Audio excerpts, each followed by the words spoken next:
और अब कसम संविधान की जी न्यूज पर यह वक्त है बड़े मुद्दों पर बड़ी बहस का। मैं हूं आपके साथ चंदन सिंह।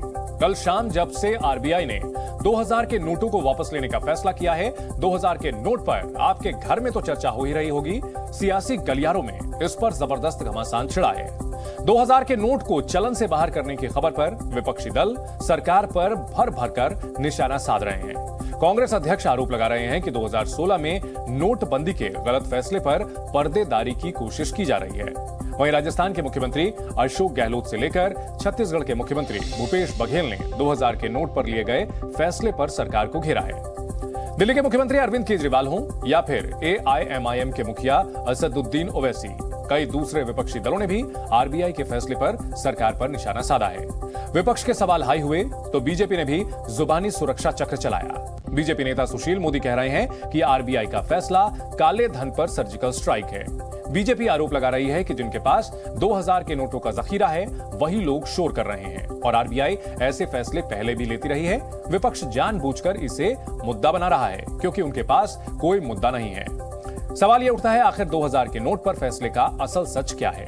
क्या ये सरकार की जिम्मेदारी का एक हिस्सा है या फिर वाकई पुराने फैसलों पर पर्देदारी की कोशिश है, जैसा कांग्रेस आरोप लगा रही है? सवाल यह भी है कि सरकार और बीजेपी के लोग कह रहे हैं कि ये नोटबंदी नहीं, नोट बदली है, तो इसके मायने क्या हैं? ऐसे ही और भी बहुत से सवाल आपके मन में भी होंगे। हम अपनी बहस में उन सवालों के जवाब जानने की कोशिश करेंगे, लेकिन पहले ये टीजर रिपोर्ट देखिए।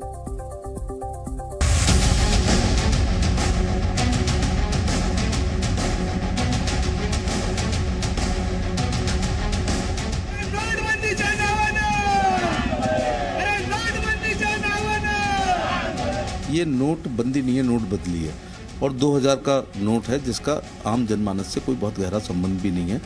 और ये छपा तब था जब नोटबंदी में 5000, 500 और 1000 के नोटों को अचानक सडन डेथ हुई थी।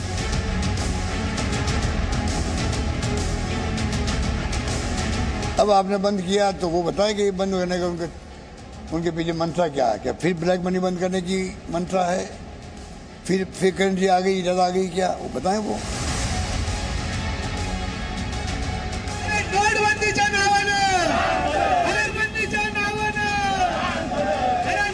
कभी कहते हैं कि भ्रष्टाचार खत्म करने के लिए 2000 रुपए का नोट लेके आए, कभी कहते हैं कि भ्रष्टाचार खत्म करने के लिए 2000 रुपए का नोट हटा दिया। तो मतलब कुछ समझ नहीं आ रहा कि सरकार कर क्या। पहला सर्जिकल स्ट्राइक था 2017 में जब नोटबंदी का ऐलान किया गया था, और ये दूसरा सर्जिकल स्ट्राइक है ताकि बचा खुचा जो काला धन लोगों के पास पड़ा हुआ है उसको बाहर निकाला जा सके।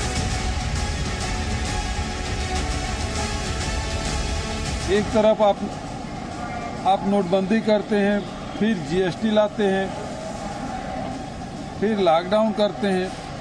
ये तमाम जो गतिविधियां हैं, ये सब कारणों से देश के जो व्यापारी हैं, उद्योगपति हैं, हजारों लाखों की तादाद में देश छोड़ के बाहर जा रहे हैं। साधारण आदमी के पास तो 2000 रुपये का नोट है ही नहीं, मार्केट में है ही नहीं। जो जमा करके रखे हैं अपने घरों में, जो ब्लैक मनी है उनके पास है, साधारण जनता के पास 2000 रुपया नहीं है। पहले जो डिमोनेटाइजेशन हुआ था उसका इम्पैक्ट सच में क्या हुआ? अभी भी अगर आप देखें तो ये जो कल की नोटबंदी हुई है, इस पे आरबीआई ने तो कुछ स्पष्टीकरण देना चाहिए, क्योंकि जागतिक जो इकोनॉमिस्ट है उनके साथ थोड़ी चर्चा होनी चाहिए। फैसला जन साधारण के लिए बहुत अच्छा है और ये जो रिजर्व बैंक की पॉलिसी होती है, कब कौन नोट निकालना कब छोड़ना, ये नोटबंदी नहीं बल्कि नोट वापसी का है। तो कसम संविधान की में बड़ा सवाल, बड़ी बहस। 2000 का नोट बंद हुआ है तो किसको चोट पड़ी है? नोट बदली जिम्मेदारी है या पर्देदारी? ये बड़े सवाल हैं। सरकारी एक्शन से भाईजान को क्यों टेंशन? गुलाबी नोट जब बंद हुए तो क्यों छिड़ा सियासी द्वंद? ये बड़े सवाल और इन बड़े सवालों पर जवाब देने के लिए हमारे साथ कई खास मेहमान जुड़ चुके हैं। बीजेपी नेता नरेंद्र तनेजा हमारे साथ हैं, कांग्रेस प्रवक्ता अलका लांबा जी हैं, आम आदमी पार्टी के प्रवक्ता प्रियंका कक्कड़ हैं, एके मट्टू साहब हैं, पूर्व जीएम हैं आरबीआई के, अश्विनी तनेजा जी हैं, अर्थशास्त्री हैं। सबसे पहले यहां सवालों के घेरे में बीजेपी है। नरेंद्र तनेजा जी, आप लोग तमाम तरह के दावे कर रहे हैं और कहा जा रहा है कि जो सर्जिकल स्ट्राइक शुरू किया गया था 2017 में, उसका ही एक ये स्टेप है जो कि अब उठाया गया है। कैसे सर? नहीं, देखिए पहली बात तो मैं ये समझना होगा, ये फैसला रिजर्व बैंक ऑफ इंडिया का है। ये रिजर्व बैंक जो है वो एक ऑटोनोमस ऑर्गेनाइजेशन होती है और समय समय पर वो इस तरह के फैसले लेती है। 2013 और 14 जब कांग्रेस सत्ता में थी तब भी रिजर्व बैंक ने किया था। इसी तरीके से नोट की जो को बंद करा गया था, दूसरी सीरीज लेके आई गई थी, दूसरी करेंसी लेके आई गई थी। दूसरी बात ये होती है जो हमको समझने की है कि हमारे देश में 90% लोगों का तो 2000 के नोट में वो डील ही नहीं करते, 90% देश की आबादी। अच्छा, और तीसरी बात उसमें ये आती है कि देखिए कुछ भी नहीं है, इसको नोटबंदी कहना ये बिल्कुल एक पॉलिटिकल जो है नैरेटिव बनाने की कोशिश है। कहां से किसने नोट बंद किया है? जिसके पास भी 2000 का नोट है और अगर उसके पास वो सही तरीके से है वो बैंक में जाएगा, बदल लेगा। अगर उसके पास ज्यादा है तो उसको जाके वहां जो बैंक में जमा करेगा, कतई किसी तरह की। और बहुत समय ये सब करने के लिए। तकलीफ उन लोगों को हो रही है जिनके पास जो पैसा 2000 का नोट में गलत तरीके से लगा हुआ है, वो पॉलिटिकल नैरेटिव बना रहे हैं कि ये नोटबंदी है, क्योंकि कहीं ना कहीं शायद। ठीक है, आप सीधे सीधे विपक्ष पर निशाना साध रहे हैं कि विपक्ष चूंकि सवाल खड़े कर रहा है, यानी उनके पास पैसे हैं। अलका लांबा जी, प्रियंका कक्कड़ जी, आप दोनों के पास आऊंगा। अलका जी, पहले आप ये बताएं, नरेंद्र जी ने जो सफाई दी है उससे कितनी आप मुतमईन हैं, कितना इत्तेफाक रखती हैं? चंदन जी, भारत के पर्व जी ने कितनी आसानी से पल्ला झाड़ लिया ये कहते हुए कि ये तो आरबीआई का फैसला है, सरकार का कोई लेन देन नहीं। क्या आरबीआई ने वित्त विभाग से कोई पूछताछ नहीं की और अपनी मर्जी से 2000 बंद कर दिया? यानी कि आप ये कहना चाह रहे हैं कि 8 नवंबर 2016 को प्रधानमंत्री जी आरबीआई के प्रवक्ता बनकर रात को 8 बजे टीवी पर आए थे और आरबीआई के फैसले को बता रहे थे? जी नहीं, वो देश की सरकार, प्रधानमंत्री जी का फैसला था। उस समय भी जापान भाग गए, आज भी 2000 के नोट पे पाबंदी लगाकर जो है नोट बदली करके नोट बंद हो रहा है। बिल्कुल कह दे 2000 का नोट बंद नहीं होगा, ये तो सिर्फ बदला जा रहा है। ये झूठ बोल के गुमराह कर रहे हैं। सच ये है कि 2018 के बाद 2000 का नोट छपा नहीं, 2016 के बाद 2 साल बाद इन्हें समझ आ गई कि इससे तो जो काला धन है, जो 500,000 में था, अब आसान हो गया काला धन इकट्ठा करके देश छोड़कर भागना, और उनको मदद करने के लिए ही 500,000 के नोट को 2000 में बदला गया। और प्रधानमंत्री जी ने जो 2018 में कहा था, 16 में, काला धन पर हमला, भ्रष्टाचार पे हमला, ब्लैक मनी वापस आएगी, 15 लाख खातों में आएगा, आतंकवाद पे मार पड़ेगी। पूछना चाहते हैं कितनी आतंकवाद पे मार पड़ी, कितने जाली नोट छपना बंद हुए, कितना काला धन देश में आया, कितना 15 लाख गरीबों के बैंक में गया, ये जानकारी तो अब देश के प्रधानमंत्री। चलिए, इन सवालों के जवाब हम नरेंद्र जी से आगे लेंगे। प्रियंका जी। जी नमस्ते आपको। सब मेरा भी एक सवाल जोड़ लीजिएगा इसमें कि इन्होंने जब 2000 के नोट छापे थे पहले और कहा था वो मास्टर स्ट्रोक है, तो उसको छापने के लिए 21,000 करोड़ रुपया खर्च किया था। मेरा और आपका पैसा 21,000 करोड़ भाजपा ने खर्च किया था सिर्फ छापने के लिए। नई एटीएम मशीन चाहिए थी और बहुत सारी चीजें थी जिस पे खर्चा किया, उसका पैसा नहीं लगा रही। जो काला धन इन्होंने कहा था वापस आएगा, वो 99.2% धन वापस आ गया और सिर्फ 16,000 करोड़ नहीं आया। तो 21,000 तो इन्होंने छापने में लगा दिया, 16,000 करोड़ का नुकसान हुआ। पहले वहां नुकसान किया इन्होंने, इनका वो master stroke, flop master stroke था। आज इन्होंने अपना चिप, जिसका प्रचार किया था, चिप लगा हुआ है, आज ये वापस कर ले रहे हैं। ये कौन सा मास्टर स्ट्रोक है? अब ये कहानियां बना रहे हैं, ये फालतू के डिसीजन लेती है कम पढ़ी लिखी सरकार। जो इनको जनता के मुद्दों से कोई मतलब नहीं, इनको न्यूज बनानी है, हेडलाइन बनानी है। मास्टर स्ट्रोक बता दीजिए पहले कैसे मास्टर स्ट्रोक थी और अब कैसे मास्टर स्ट्रोक है, बता दे जरा। नरेंद्र जी, सवालों के तीर आप लोगों की ओर छोड़े गए हैं। नहीं, कोई मुझे आपत्ति नहीं है। वो विपक्ष में है और उनको पूरा अधिकार है अपनी शंका भी जाहिर करने का, प्रश्न भी उठाने का। देखिए, बात ये होती है कि आज एक बात तो जो सच्चाई है, ये कहा गया कि आरबीआई ने क्या वित्त मंत्रालय से कंसल्टेशन करी। आरबीआई कोई तमाम फैसले लेती है, वित्त मंत्रालय से कंसल्टेशन करती है। ये प्रोसेस होता है। जो भी सत्ता में रहे हैं उनको सब कुछ को पता है। कांग्रेस लंबे समय तक सत्ता में रही है, मुझे पूरी इसका विश्वास है, उनको जानते। लेकिन बात ये होती है कि ये कितनी भी कोशिश कर लें, नैरेटिव जो बनाने की कोशिश हो रही है कि ये सब ये नोटबंदी है, जिससे कि नैरेटिव बना करके वो रखे नोटबंदी। नहीं, सवाल नरेंद्र जी, सवाल यहां ये उठाया जा रहा है कि जो असल में जब नोटबंदी की गई थी 8 नवंबर 2016 को, जो ऑब्जेक्टिव बताए गए थे, उन ऑब्जेक्टिव में से कुछ भी अचीव हो नहीं पाया। जनता को परेशानी हुई, सरकार के पैसे ज्यादा खर्च हुए, सिस्टम में कैश भी और ज्यादा आ गया।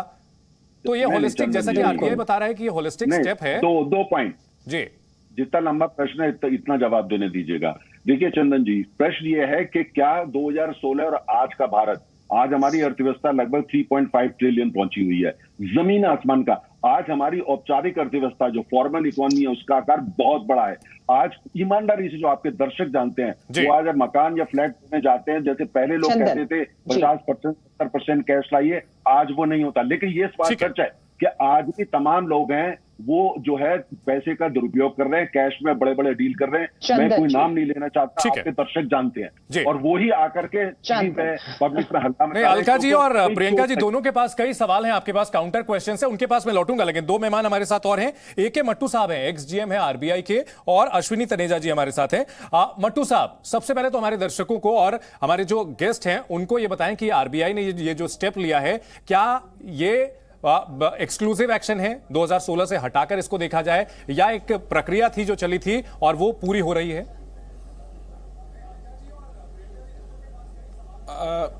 नमस्कार चंदन जी, ये जो सवाल है मैं आपको इसको एक अपने तरीके से जवाब देना चाहूंगा। 2016 में ये जो लीगल टेंडर स्टेटस था वो रात के 12 बजे 8 नवंबर से खत्म हो गया था, जबकि इसका नहीं अभी तक हुआ। ये अभी तक की जानकारी के हिसाब से ये अभी लीगल टेंडर जारी रहेगा। नंबर 1, ऐसी ये नोटबंदी नहीं है, ये विड्रॉल है, और ऐसा विड्रॉल पहले भी हो चुका है। 2013-14 में 2005 से पहले वाले नोट जो थे उनकी सीरीज को विड्रॉ किया गया था, जिसमें विंडो रखी गई थी 1 अप्रैल से लेके 1 जुलाई तक, और उसके बाद उसको समय समय पे एक्सटेंड भी किया गया था। सो ये एक प्रक्रिया है। अब ये 2000 का नोट क्यों लाए थे उसका भी मैं आपको जवाब दे दूं कि जब ये डिमोनेटाइज 2016 में हुआ था, उस समय 500 और 1000 रुपए के नोट जो टोटल करेंसी इन सर्कुलेशन है उसका 86% था, ठीक। और हमारे को करेंसी अवेलेबल कराने के लिए, डिमोनेटाइज कराने के लिए हमारे पास 2000 नोट का एक बड़ा जल्दी विकल्प सामने था, ताकि जनता के हाथ में करेंसी हो, उनको दिक्कत ना हो। दिक्कत हुई, उसमें कोई शक नहीं है, 2016 में बहुत दिक्कत हुई। और आज जो स्थिति है, आज ये करेंसी का जो 2000 के नोट बचे हुए हैं ये 10.8% है, ठीक है। नंबर 1, अच्छा एक बड़ी इंपॉर्टेंट जानकारी मैं दे दूं, आपके पास जितने भी नोट हैं 2000 के नोट, आप उसको अपने अकाउंट में जमा करा सकते हैं, ठीक है। इररिस्पेक्टिव की 10 नोट पीसीस की कोई रिस्ट्रिक्शन अपने अकाउंट में जमा करने के लिए नहीं है, ठीक है। अश्विनी तनेजा जी, बतौर अर्थशास्त्री इस कदम को आप किस तरह से देखते हैं? रेगुलर प्रोसेस है या फिर इससे किसी तरह का नुकसान हो सकता है अर्थव्यवस्था को? और इस बात से किसी को भी इनकार नहीं होगा कि डीमोनेटाइजेशन से इकोनॉमी को नुकसान तो पहुंचा था, तो वैसे ही आशंका क्या इस बार भी होनी चाहिए? देखिए, हमें इसको ठीक से समझना पड़ेगा। अभी आपने एक प्रश्न और पूछा था कि इसको आइसोलेटेड देखना चाहिए या इसको किसी प्रक्रिया का हिस्सा देखना चाहिए। तो जहां तक मैं समझता हूं, ये तो उसी प्रक्रिया का हिस्सा है जो सरकार ने कुछ वर्ष पहले शुरू की थी जी। और मुझे लगता है ये सरकार जब से आई है इस देश में, इसने इस तरह की प्रक्रिया रखी है कि जहां जहां किसी भी तरह से इकोनॉमी को, देश को, देशवासियों को नुकसान हो रहा है, उन सब पहलुओं को जांचना, परखना और उसके ऊपर काम करना, ठीक है, और बड़े स्ट्रक्चर तरीके से काम करना। आप देखो, ये कोई एडहॉक मैकेनिज्म नहीं है। आप सर्कुलर पढ़िए, आप तरीका देखिए, आप पब्लिक जानकारी देखिए कि बहुत वर्षों से, मतलब 2-3 साल से, आप देखिए ना, 2018 के बाद से इन्होंने विड्रॉ करना शुरू किया इस नोट को। यानी कि ये तैयारी कर ली गई कि जब ये नोट हटाया जाएगा, टोटली विड्रॉ किया जाएगा, तो दूसरा नोट अवेलेबल होना चाहिए, ठीक है। यानी कि पब्लिक इनकन्वीनियंस को ध्यान में रखा गया कि पब्लिक को इनकन्वीनियंस ना हो, नंबर 1। नंबर 2, तो इसके पीछे फिर कारण क्या है? तो साफ दिखता है कारण यही है कि अगर कोई नोट देश में किसी भी तरह की परेशानी कर रहा है, बैड एलिमेंट्स को मिसयूज करने की पावर दे रहा है, किसी भी तरह से टेररिस्ट को फंड्स मिसयूज करने की पावर दे रहा है, काले धन को जमा करने की कोई फैसिलिटी दे रहा है जी। इस तरह के और भी कई एलिमेंट्स होंगे तो जो देश को किसी ना किसी तरह से नुकसान पहुंचा रहे हैं। विपक्ष की ओर से सवाल यही उठाया जा रहा है कि अगर काले धन पर बढ़ावा ही 2000 के नोट से मिला ही था, तो फिर 500 और 1000 के नोट क्या बुरे थे? आपने 500 और 1000 के पुराने नोट, 1000 का बड़ा नोट आपने बंद किया और 2000 का उससे डबल डिनोमिनेशन का जो है आपने जारी कर दिया। समझना पड़ेगा। उसका जवाब देता हूं मैं। देखिए, जब ये हटाया गए थे, जब उस टाइम नोटबंदी की गई थी, वो कुछ सडन एक्शन था, जो भी रीजन रहा होगा उसके सामने। उतनी करेंसी को रिप्लेस करने के लिए कोई बड़ा नोट ही चाहिए था, पहला कारण। दूसरा कारण, ये स्ट्रेटेजी का हिस्सा भी हो सकता है कि अब ये जब दूसरा नोट आएगा, लोग फिर दोबारा से कालाबाजारी करेंगे, फिर काला धन इकट्ठा करेंगे, तो ये सारा काला धन 2000 के नोट में सिमट जाएगा। तो जितना ये नोट ठीक था उतना तो सरकार ने वापस विड्रॉ कर लिया। ठीक है। जो अभी भी जमाखोरी करना चाहते थे उनका नोट उनके पास बच गया। ठीक है। तो इस तरह से जो बच तो गया, क्या ये माना जाए कि जो काले धन पर एक्शन की बात की गई थी वो ऑल ऑफ द सडन या फिर कुछ महीनों में नहीं होना था, कुछ सालों में होना था? यानी आप ये कह रहे हैं कि 8 नवंबर 2016 को जो प्रक्रिया शुरू की गई थी वो 2023 में जाकर के पूरी हो रही है। अलका जी, मैं ये तो नहीं कहूंगा चंदन जी, आपको मालूम है कोरोना महामारी में कोरोना को भगाने के लिए लोग भरोसा कर गए थे कि हम ताली पीटेंगे, थाली पीटेंगे, भाभी जी के पापड़ खाएंगे, मुद्दे पर रहिए, कोरोना भाग जाएगा। मुद्दे पर आ रही हूँ। इसी तरह आज भी लोग मानते हैं कि 16 में जो 2000 रुपए का नोट लाया था वो बिल्कुल मास्टर स्ट्रोक था। आज वापस लिया जा रहा है 7 साल की नाकामयाबी के बाद, वो भी मास्टर स्ट्रोक है। आपके भाजपा के प्रवक्ता कह रही हूँ, आ रही हूँ मुद्दे पर, इतने लाख ट्रिलियन की हमारी इकोनॉमी हो चुकी है। अरे गरीब से पूछो महंगाई है या नहीं? आपको एहसास नहीं है महंगाई है? नहीं, महंगाई घट गई है अभी चीनी, तो। तेल के दाम दुगने हैं। महंगाई WPI और CPI के आंकड़े जो बताते हैं कि महंगाई कंट्रोल में है। अच्छा, तेल और आटे का दाम बता दीजिए, कितने रुपए किलो का आटा है? डाटा से एक सस्ता आटा हुआ या नहीं इस देश में? बता दीजिएगा। कहां जी रहे हैं? तेल मैं लेकर आई हूं, पूछिए कितने रुपए किलो का है? नहीं, उस हिसाब से कमाई भी हो रही। देखिए, हम नंबर्स की बात करते हैं, लीटर में जो नंबर्स का आंकड़े होते हैं उसके हिसाब से सारी चीजें तय करते हैं। मैं उसके हिसाब से बता रहा हूं कि WPI और CPI के आंकड़े जो है वो कंट्रोल्ड है अभी। जी, आगे आप अपनी बात रखें। आपके लिए, मेरे लिए कंट्रोल होंगे, पर जो गरीब है, जो मजदूर है, वो आज भी नहीं चुका पा रहा है आटा, तेल, सब्जियों की, दालों की। माफी चाहूंगी, आपके मेरे लिए सस्ता होगा, लेकिन वो सुन रहा होगा, उसको लगेगा कि आपके लिए, अलका के लिए सस्ता होगा। दूसरा आ जाइए मुद्दे पर, किसानों की आय दुगनी होनी थी ना, है ना? काला धन आना था ना, यही तो था, 15 लाख आना था। आज RBI का खुद रिकॉर्ड बताता है, RBI, कि ब्लैक मनी स्विस बैंक खातों में पहले से दुगनी हो चुकी है। मैं नहीं कह रही, RBI का स्टेटमेंट है कि काला धन जो लाने के बाद 15 लाख डालने की बात थी वो दुगना का है। और आज नौकरियों की अगर बात करेंगे तो नौकरियां क्यों नहीं है? जो काला धन आना था, उद्योग लगने थे, ना काला धन आया, ना उद्योग इंडस्ट्री लगी, और बेरोजगारी। फिर मैं अलका जी डेटा की बात करूंगा तो फिर आप उससे भटक जाएंगे। राज्यवार डेटा जब हम उठा के देखते हैं तो राजस्थान, छत्तीसगढ़, बिहार, जो झारखंड है, ये अनएम्प्लॉयमेंट में सबसे आगे नजर आते हैं। अब आप भाजपा को बचाने के लिए, नहीं, मैं भाजपा को, मैं डेटा की बात कर रहा हूं। ये सारे डेटा वेरीफाई कर सकते हैं CMI के आंकड़ों से। ठीक है, आपने जो पॉइंट उठाया है ब्लैक मनी वाला, ये मैं नरेंद्र जी के पास ले जाता हूं। नरेंद्र जी, ब्लैक मनी एक ऑब्जेक्टिव बताया गया था कि ब्लैक मनी पर लगाम लगेगी, लेकिन ऐसा हो नहीं पाया। आंकड़े इसकी तस्दीक करते हैं, इस पर बताएं सर।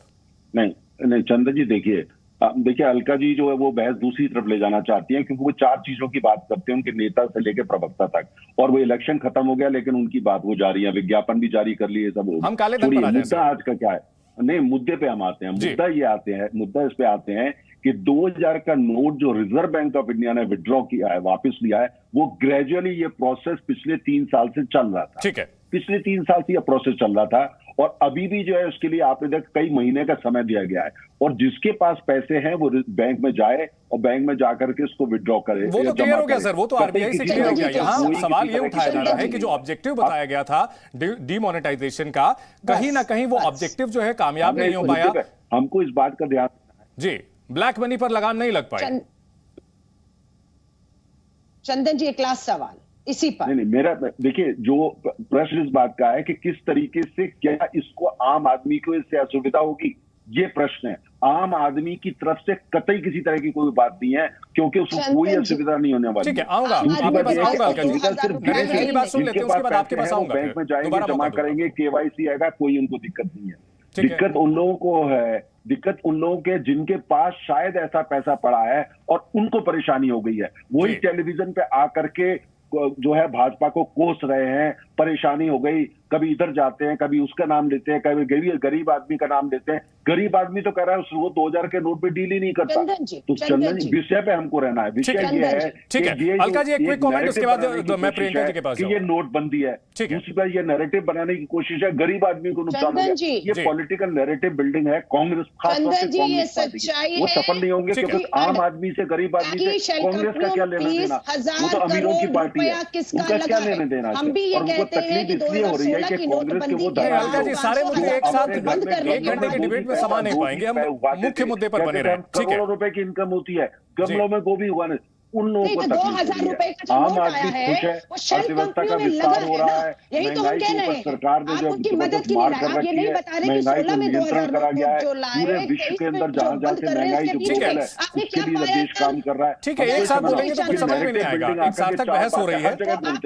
बोलती है उससे कुछ होना नहीं है। चुनाव में आकर के 2000 ठीक है नरेंद्र जी आपको जवाब दिया था, ठीक है नरेंद्र जी 2024 में भी जवाब। ठीक है प्रियंका जी को बहस में लाना चाहूंगा। प्रियंका जी थैंक यू चंदन जी। चंदन जी मैं आऊंगा आपके पास, अलका जी आपके पास आऊंगा, सबको एयर टाइम बराबर देना है होता है। और प्रियंका जी के बीच में क्या खोया, क्या पाया, नेता जी बताते हैं। हाँ अलका जी, मैं लौटूंगा आपके पास, आऊंगा आपके पास आऊंगा। प्रियंका, कर्नाटक के चुनाव खत्म होते ही 40% भाजपा ने जो भी ये डिसीजन लिया, आप आंकड़ों वाले व्यक्ति लगते हैं, आंकड़ों से मैं पूरी जिम्मेदारी के साथ कहती हूँ कि कहीं काला धन खत्म नहीं हुआ। जब इन्होंने पहले इशू किया तब भी जनता के पैसे का नुकसान हुआ, जनता को लाइन में लगना पड़ा।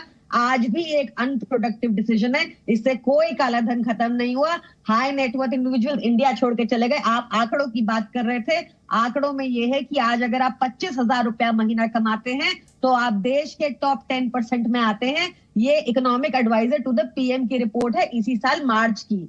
दूसरा आंकड़ा ये है कि एलपीजी हमारे देश में सबसे महंगी मिलती है, पूरे देश पूरी ग्लोबली सबसे महंगी एलपीजी इंडिया में मिलती है, ये आंकड़ा है। आंकड़ा ये है कि पेट्रोल जो सबसे महंगा ग्लोबली मिलता है, दूसरे नंबर का सस्ते पेट्रोल वाले देशों का हाल हमने देख लिया। प्रियंका जी यहाँ थोड़ा सा आपको बीच में रोकना चाहूंगा, जिन देशों ने सस्ते तेल दिए, हमारे यहाँ पेट्रोल तो आता नहीं, हमें आयात करना पड़ता है। श्रीलंका ने सस्ता पेट्रोल दिया, पाकिस्तान ने सस्ता पेट्रोल दिया, हमने देखा उनका हश्र क्या हुआ।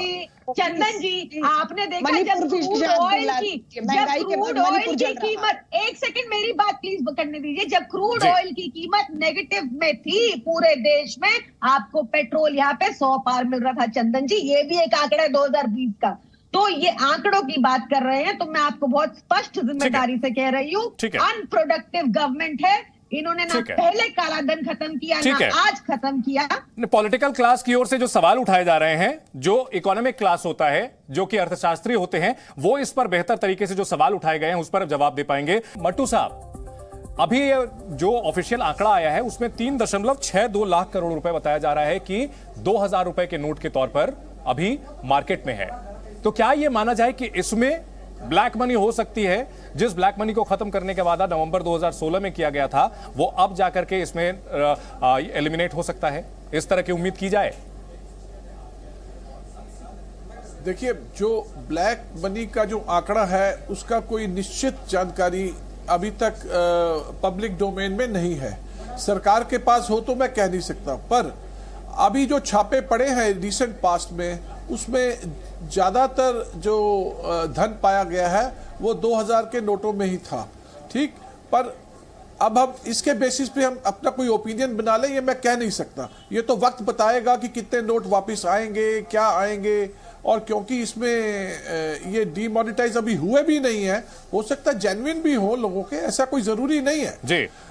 ये सिर्फ आपको ध्यान होगा कि यूएसए में भी 100 से डॉलर ऊपर से बड़ा नहीं है डिनोमिनेशन। यूके इंग्लैंड में भी 100 डॉलर से 100 पाउंड से ऊपर नहीं है जी। तो इसी प्रकार से भारत में भी 2000 का नोट अगर आप देखेंगे, ये प्रचलन में ज्यादा है नहीं, आम आदमी को ये यूज में आता भी नहीं है।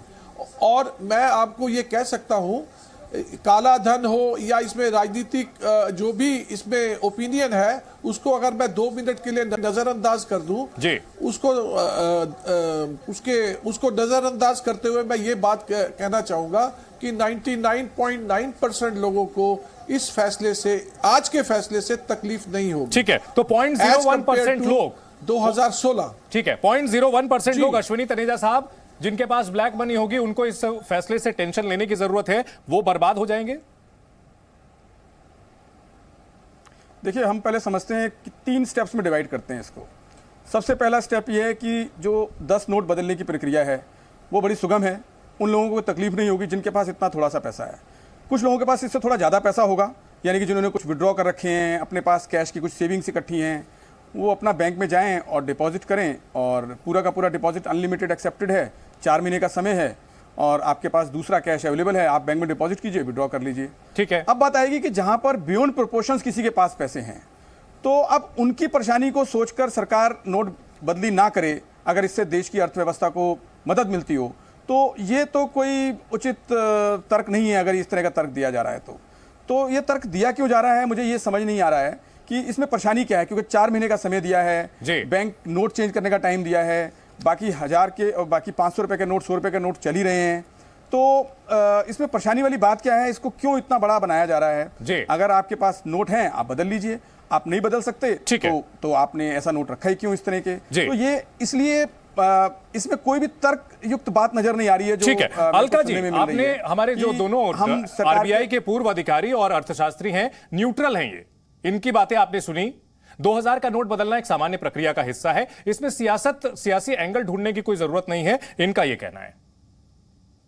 चंदन जी, मैं भारत की नागरिक हूं और देश के 140 करोड़ लोगों पर नोटबंदी रातों रात थोपी गई। लोग लाइनों में लगे रहे, भूखे प्यासे जान दे दी। उनके बिहाफ पर अगर मैं पूछूं, तकलीफ नहीं होनी चाहिए, किसी का नुकसान नहीं है, मैं फायदा पूछ रही हूँ जी। आप कह रहे इससे कोई नुकसान नहीं है, कोई तकलीफ नहीं है, मैं फायदे पूछ रही हूँ। आपने देश में नोटबंदी थोपी, आपने काला धन लाने की बात कही। हम वित्त मंत्रालय से संसद सत्र में सवाल पूछते हैं कि नोटबंदी के बाद कितना काला धन वापस आया है। हमारे पास कोई आंकड़े जानकारी नहीं है। केंद्र की मोदी सरकार नहीं, जहां तक ये नोटबंदी का मामला है, अलका जी, आप अगर मैं गलत हूं तो मुझे आप करेक्ट कीजिएगा। इस मामले में सुप्रीम कोर्ट का डिसीजन आ चुका है कि किसी भी तरह की जो उसमें प्रोसेस में किसी तरह की दिक्कत नहीं थी, कोई भी सरकार के इसमें कोई भी गलत इसमें प्रक्रिया का पालन नहीं किया गया था। सुप्रीम कोर्ट का ऑर्डर आ चुका है। जहां तक रही बात पॉलिटिकल, चंदन जी सुप्रीम कोर्ट के ऑर्डर के बाद तो मामला खत्म हो जाना चाहिए जी। नहीं, हम प्रोसेस पे सवाल ही नहीं उठा रहे। एक प्रोसेस है, प्रोसेस जब पूरा हो तो उसका लाभ क्या मिला जनता को, देश के लोगों को, करोड़ों गरीब मजदूर किसानों को लाभ क्या मिला? लाभ शून्य है। उल्टा काला धन जिनके पास है, 2000 के नोट में एक चिप लगा हुआ था, वो चिप जो है नीचे जमीन के नीचे भी दबे नोट को पहचान रहा था, है ना? तो कहां गया वो चिप? क्यों नहीं 2000 के नोट पर? आप ये कह रहे हैं कि भाई प्रोसेस भले ही सही रहा हो, एंड रिजल्ट जो है वो देश को नुकसान हुआ, देश की इकोनॉमी को नुकसान हुआ।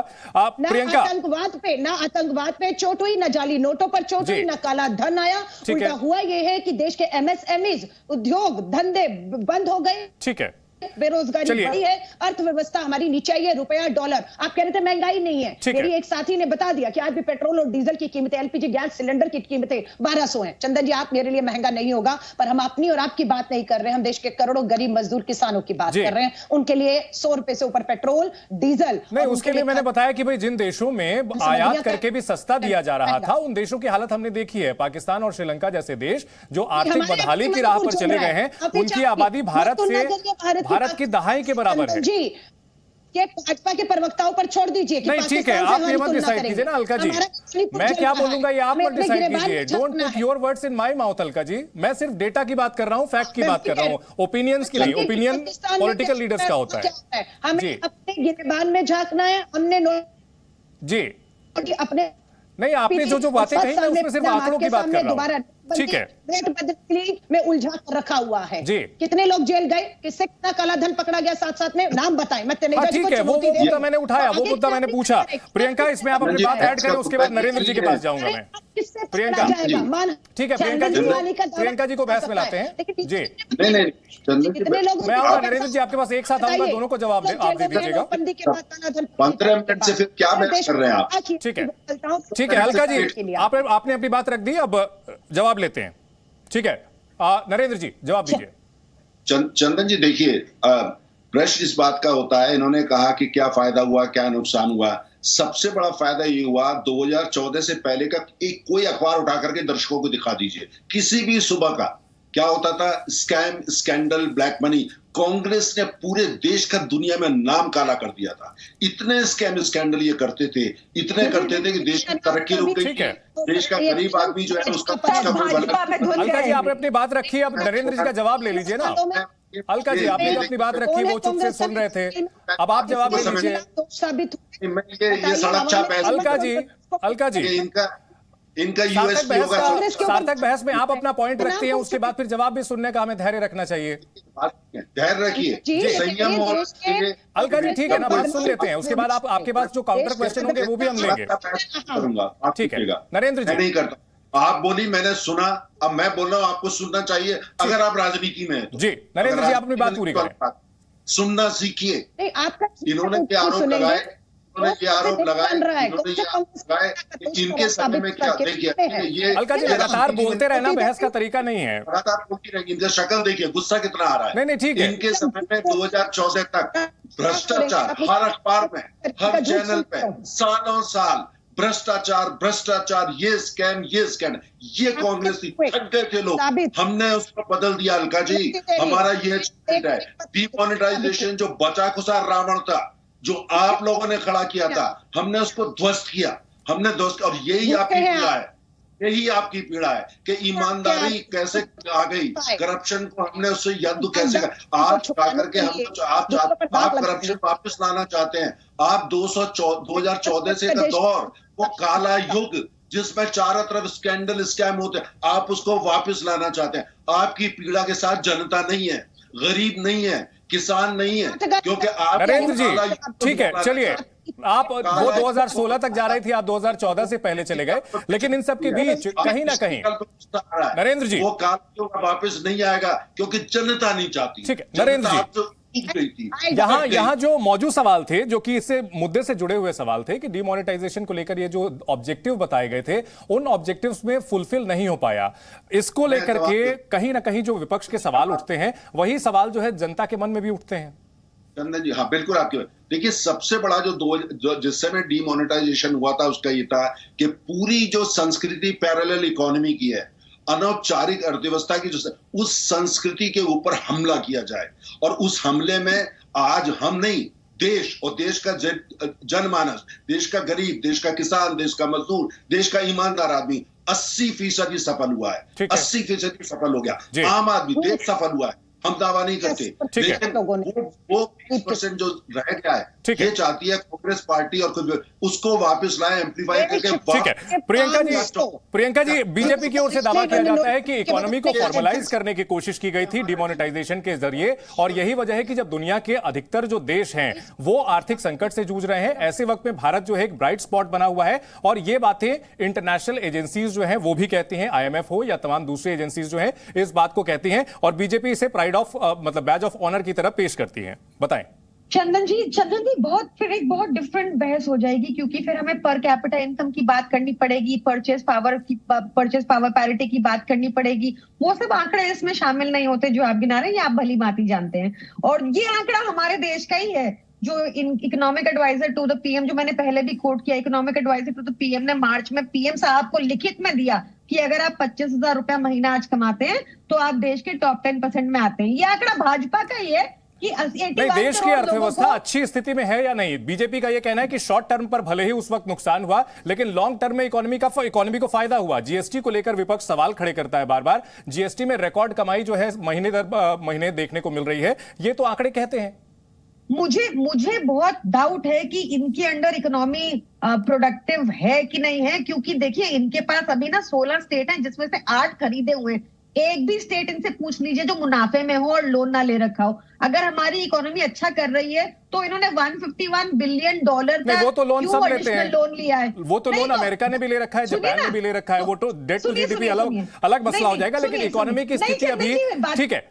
इसमें हम जो है इकोनॉमिस्ट हमारे जो साथ दो जुड़े हुए हैं, अश्विनी तनेजा जी, अगर क्या बात की जाए कि जो डिमोनेटाइजेशन किया गया था उससे लॉन्ग टर्म में देश को फायदा हुआ, इकोनॉमी को फायदा हुआ, फॉर्मलाइज इकोनॉमी का, इत्तेफाक रखते हैं या फिर आप इससे इत्तेफाक नहीं रखते?